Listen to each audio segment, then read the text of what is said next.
नमस्कार विद्यार्थी मित्रांनो, डायरेक्शन अकॅडमीच्या ऑनलाईन प्लॅटफॉर्मवर सर्वांचं स्वागत आहे। आपण एलपीजी रिफॉर्म पाहत आहोत आणि या एलपीजी रिफॉर्म मधला पार्ट 3 ज्यामध्ये आपण ग्लोबलायझेशन किंवा जागतिकीकरण म्हणजे काय आणि ह्याच्यामध्ये जागतिकीकरणाच्या संदर्भात आयोग आपल्याला कशा पद्धतीने प्रश्न विचारतो, त्याला टॅकल कसं करायचं, या सगळ्या गोष्टी आपण या व्हिडिओमध्ये पाहणार आहोत। तर जर आपण डायरेक्शन अकॅडमीच्या यूट्यूब चॅनलला नवीन असाल तर सबस्क्राइब करायला विसरू नका। त्याचबरोबर डायरेक्शन अकॅडमीचे ॲप आहे, त्यामध्ये विविध प्रकारचे बॅचेस सध्या रन आहेत। अगदी माफक शुल्कामध्ये आपण बॅच रन केलेले आहेत। तर एलपीजी रिफॉर्म मधील महत्त्वाचा जो भाग आहे तो म्हणजे या ठिकाणी ग्लोबलायझेशन। अगोदरच्या व्हिडिओमध्ये भाग 1 आणि भाग 2 मध्ये आपण या ठिकाणी लिबरलायझेशन म्हणजे या ठिकाणी उदारीकरण आणि प्रायव्हेटायझेशन म्हणजे खाजगीकरण याबद्दल डिस्कशन केलेलं आहे। तर बेसिक हे एलपीजी रिफॉर्म लागू करण्यामध्ये सर्वात महत्त्वाचं जे कॉन्ट्रीब्युशन आहे ते या ठिकाणी तेव्हाचे तत्कालीन पंतप्रधान पी.व्ही. नरसिंहराव आणि त्यावेळेसचे अर्थमंत्री डॉक्टर मनमोहन सिंग यांचं महत्त्वाचं कॉन्ट्रीब्युशन। त्यानंतर 1991चं जे आर्थिक संकट आपण पाहिलेलं आहे त्या आर्थिक संकटामधून बाहेर पडण्यासाठी उपाययोजना म्हणजे या ठिकाणी एलपीजी रिफॉर्म। आणि या एलपीजी रिफॉर्मच्या बदल्यामध्ये आपल्याला $7 बिलियन एवढं कर्ज या ठिकाणी IMF आणि वर्ल्ड बँकेने दिलं।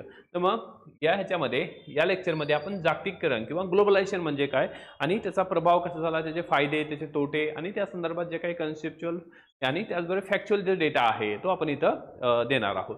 तर जागतिकीकरण ग्लोबलायझेशन, आता ग्लोबलायझेशन म्हणजे काय किंवा जागतिकीकरण म्हणजे काय, तर जागतिकीकरण म्हणजे काय आहे, उदारीकरण आणि खाजगीकरणामुळे अंशतः अर्थव्यवस्थेच्या जागतिकीकरणाला चालना मिळाली। आता ह्याच्यामध्ये उदारीकरण लिबरलायझेशन मुळे काय झालेलं आहे, जे काही रिस्ट्रिक्शन लावले होते, जसं या ठिकाणी एक्झाम्पल मध्ये MRTP ऍक्ट होता, ओके, MRTP कायदा होता, monopoly restricted trade practices act, मक्तेदारी प्रतिबंध कायदा।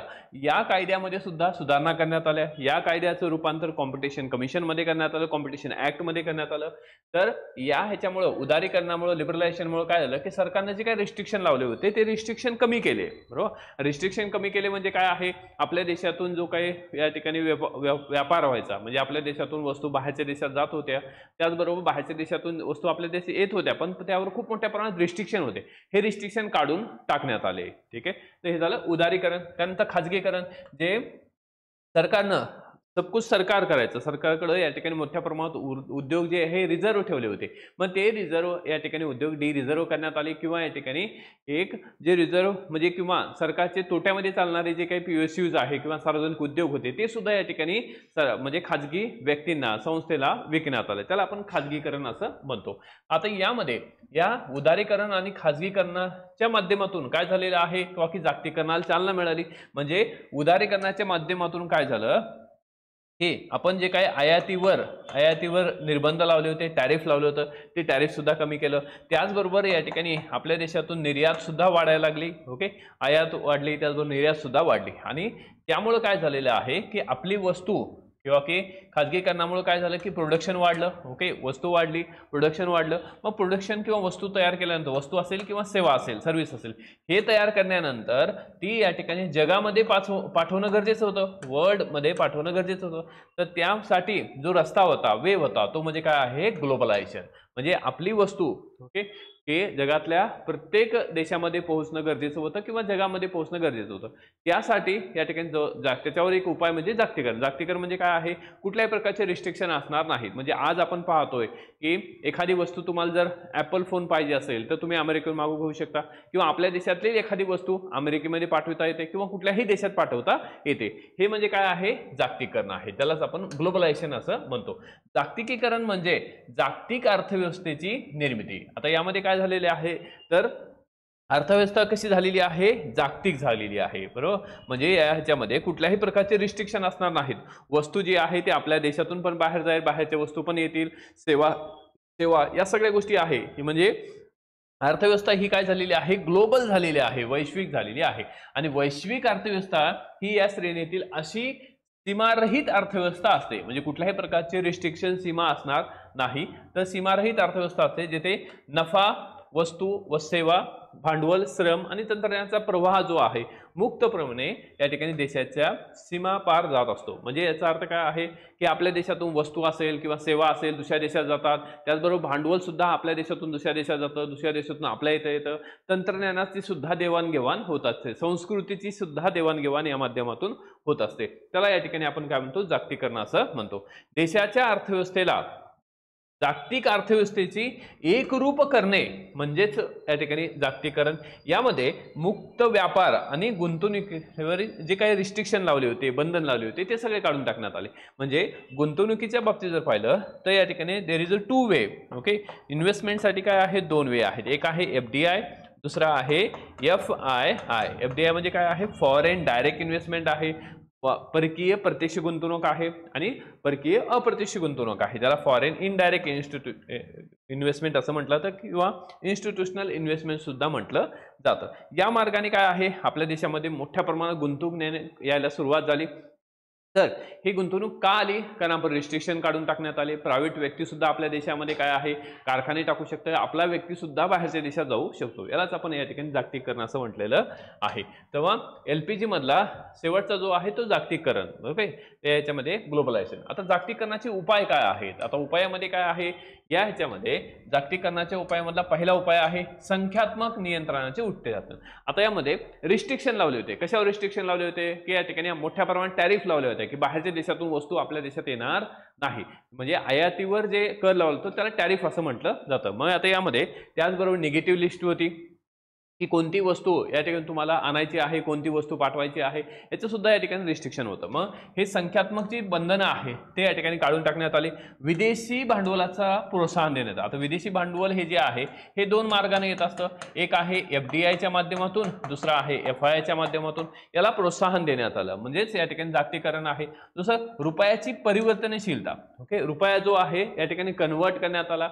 BOP वर, बॅलन्स ऑफ पेमेंटवर या ठिकाणी रुपया जो आहे या ठिकाणी बॅलन्स ऑफ पेमेंट मधील करंट, एक आहे करंट अकाउंट असतं आणि दुसरं असतं कॅपिटल अकाउंट. ओके, तर याच्यामध्ये ज्याला आपण चालू खातं म्हणतो. ओके, तर चालू खातं जे आहे ते याच्यामध्ये परिवर्तनही करण्यात आलं. त्याचबरोबर भांडवली खात्यावर परिवर्तनता करण्यासाठी तारापूर समिती सुद्धा गठीत करण्यात आली होती. तर या माध्यमातून काय आहे, तर BOP म्हणजे जो काय आपला व्यवहार आहे, व्यवहार तोल आहे, तो या ठिकाणी की नियंत्रित ठेवणे, त्याचबरोबर आपली जी अर्थव्यवस्था आहे ती जगासाठी ओपन करणे.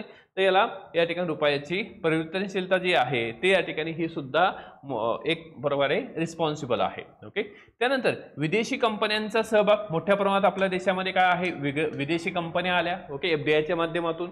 त्याचबरोबर दीर्घकालीन व्यापार धोरण. आता हे कसं आहे, एक प्रकारचं लॉंग टर्म पॉलिसी आहे. ओके, आज 1991च्या धोरणाचे जे काही फ्रुट्स आहे किंवा जे काही आपल्याला आउटकम मिळत आहे, आज जे आउटकम मिळतं की आपल्या देशाची अर्थव्यवस्था ही जगातली सर्वात मोठी चौथी अर्थव्यवस्था झालेली आहे. याचं कारणच आहे 1991चं धोरण आहे. ओके, त्यानंतर निर्यातीला मोठ्या प्रमाणात प्रोत्साहन देण्यात आलं, कारण निर्यातीच्या माध्यमातून काय आहे, आपल्याला डॉलर उपलब्ध होतं. ओके, डॉलर फक्त आपल्याला दोन मार्गाने मिळतं, एक तर निर्यात करून, अदरवाईज काय आहे, कर्ज घेऊन. आपल्याला दोन मार्गाने हे डॉलर उपलब्ध होत असतो. ठीक आहे, तर हे झालं या ह्याच्यामध्ये की जागतिकीकरणाचे उपाय. आता यामध्ये जागतिकीकरण जे आहे तर याच्या बाबतीत जर आपण विचार केला तर यामध्ये वस्तू, सेवा आणि भांडवल, श्रम, कौशल्य यांचं काय आहे, एक प्रकारचं आंतरराष्ट्रीयकरण. म्हणजे हे जे आहे हे काय आहे, एक प्रकारचे फॅक्टर्स आहेत. ओके, घटक आहेत. These are the factors. Okay, एखादी वस्तू किंवा सेवा, तुम्हाला वस्तू तयार करायची असेल, सेवा तयार करायची असेल तर काय लागतं, देर आर 4 इम्पॉर्टंट फॅक्टर्स लागतात. बरोबर, 4 इम्पॉर्टंट. भूमी आहे, श्रम आहे, भांडवल आहे आणि संयोजक, हे 4 इम्पॉर्टंट फॅक्टर लागतात, वस्तू असो किंवा सेवा. मग याचं सुद्धा काय झालेलं आहे, आंतरराष्ट्रीयकरण झालेलं आहे. मग बाहेरचे लोक आपल्या देशात येतात, आपल्या देशातले लोक बाहेरच्या देशामध्ये जात असतात. तर या सगळ्या बाबी, त्याचबरोबर अर्थव्यवस्थेचं एकात्मीकरण झालेलं आहे. म्हणजे इकॉनॉमी जी आहे ती इंटिग्रेटेड झालेली आहे. अर्थव्यवस्थेचे अंतर जे आहे या ठिकाणी कमी झालेलं आहे. देशादेशामधील जे काही सीमा आहेत त्या सुद्धा या ठिकाणी काय झालेल्या आहेत, पुसट झालेल्या आहेत. म्हणजे या ठिकाणी आपण जवळ आलेलो आहोत. Okay, there is no boundaryless जे आहे हे जग झालेले आहे. त्याचबरोबर आयातीवर जे काही निर्बंध होते, टॅरिफ होते, हे सुद्धा कमी करण्यात आलं.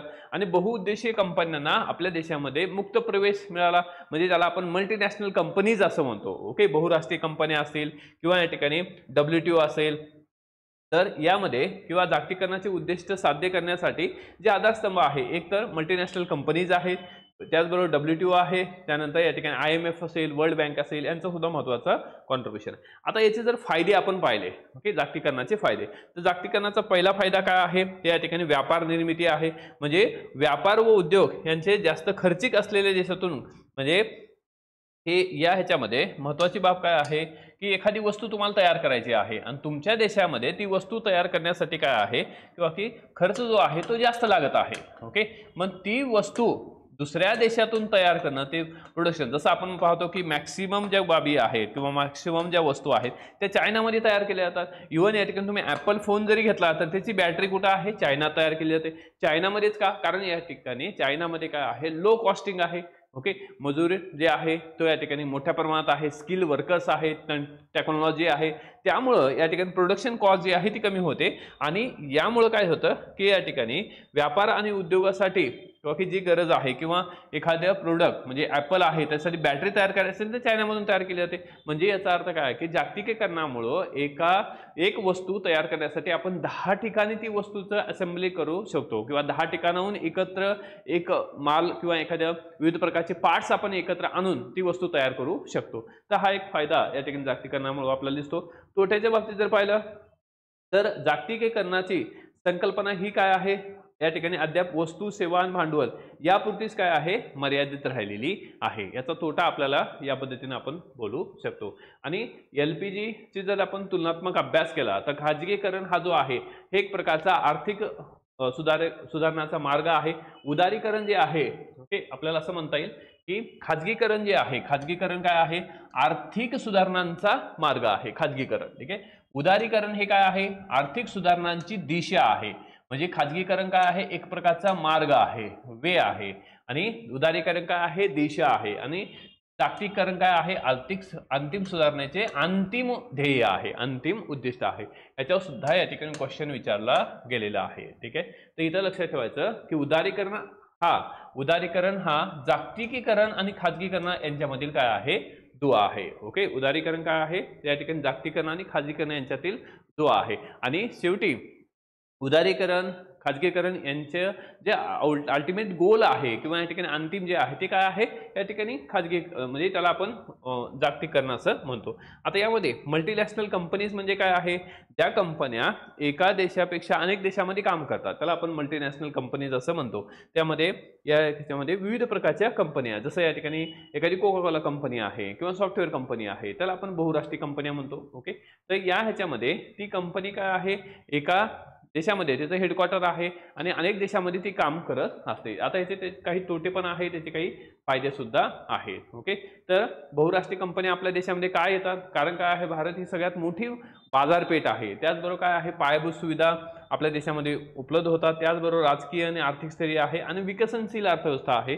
यामध्ये रोजगारांची उपलब्धता जर लोकांना करून दिली तर स्किल वर्कर सुद्धा आपल्या देशामध्ये मिळू शकतात. ठीक आहे, तर यामध्ये नवीन ज्या आर्थिक सुधारणा, ज्याला आपण LPG रिफॉर्म असं म्हणतो, तर त्यामध्ये जर आपण त्याची पार्श्वभूमी पाहिली, ओके, ऑलरेडी आपण हे पाहिलेलं आहे, एकदा रिकॅप करू आपण, की भारतातील तत्कालीन जे पंतप्रधान होते त्यावेळेसचे PV नरसिंह राव, ओके, आणि यांनी या ठिकाणी ह्या धोरणाचा स्वीकार केला.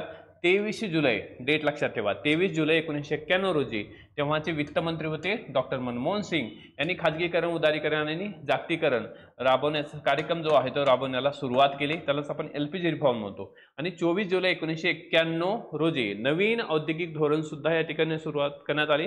त्याचबरोबर आपण मुक्त अर्थव्यवस्थेच्या दिशेने वाटचालीला सुरुवात केली, म्हणजे फ्री इकॉनॉमी किंवा ओपन इकॉनॉमी त्याला आपण म्हणतो, ओपन इकॉनॉमीच्या दृष्टिकोन. ठीक आहे, तर यामध्ये हे एक रिझन काय होतं ह्या सगळ्या गोष्टीचं, एक तर आर्थिक जे आहे ते या ठिकाणी स्थैर्य नव्हतं, म्हणजे आर्थिक अस्थैर्य होतं. यामध्ये सर्वात मोठी जी बाब होती ती म्हणजे राजकोषीय तूट खूप मोठ्या प्रमाणात होती, जी या ठिकाणी 1990-91 मध्ये तूट जी होती 8.4% होती. त्यानंतर 2004-5चा विचार केला तर 7.6%. म्हणजे ही जी आर्थिक राजकोषीय तूट आहे ही खूप मोठ्या प्रमाणात होती. त्याचबरोबर या ठिकाणी की राष्ट्रीय उत्पन्न जे आहे हे खूप GDP रेट जो आहे तो घसरलेला होता.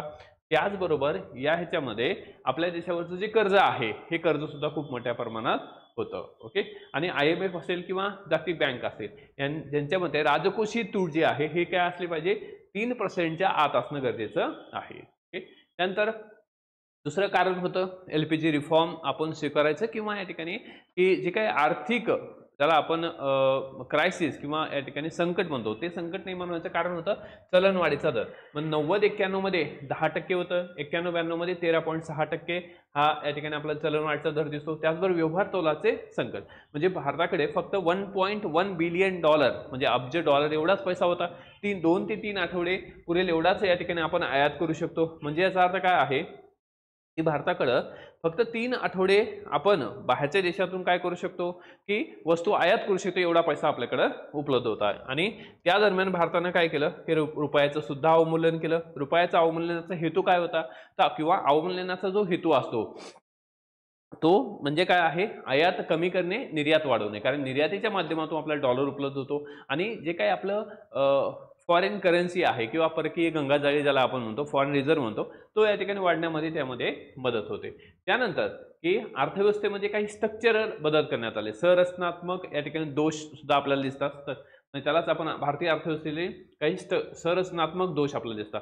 तर यामध्ये चंद्रशेखर सरकारनं काय केलं होतं, IMF कडून, ओके, हे चंद्रशेखर जे होते आपले या ठिकाणी पंतप्रधान होते, त्यांनी IMF कडून ऑलरेडी $2.2 बिलियन हे कर्ज घेतलं होतं.